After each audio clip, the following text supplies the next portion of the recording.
আসসালামু আলাইকুম।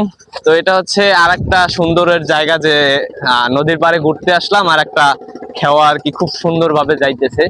তো যদিও ছোটবেলা থাকলে এই খেওয়ারই পিছন দিয়ে আর কি হয়তো লাফ দিয়ে উঠতাম বা এই খেওয়ার এতে কিছু ঘুরতাম, ছোটবেলা এরকমই হইতো। কিন্তু এখন বড় হয়েছি, এখন আর এই দুষ্টামি করা যায় না। বা একটা সময় আমরা প্রচুর পরিমাণে এই জায়গায় নাইছি, মানে গোসল করছি, আমাদের গ্রামের ভাষায় নাইছি বলে। গোসল করা বা নাওয়া একই। তো আমার আসলে কথা প্রথম প্রথম যার জন্য বা একটু কথা বাজে, অবশ্যই আপনারা ভুল হইলে ভুল ত্রুটি ক্ষমা করে দিবেন।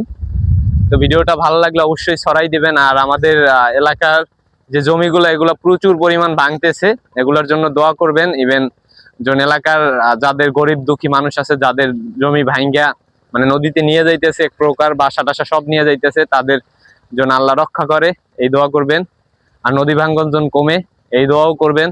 আর সাথে সাথে সরকারের কাছে ভিডিওটা পৌঁছে দেওয়ার দায়িত্ব আপনাদের, কেননা এই ভিডিও যদি আপনার উর্পের লেভেলে যায় তো আমাদেরই লাভ, কেননা আমাদের নদী ভাঙ্গলের কোনো পদক্ষেপ আসবে, যার জন্য আপনারা এই কাজগুলো করবেন। ধন্যবাদ।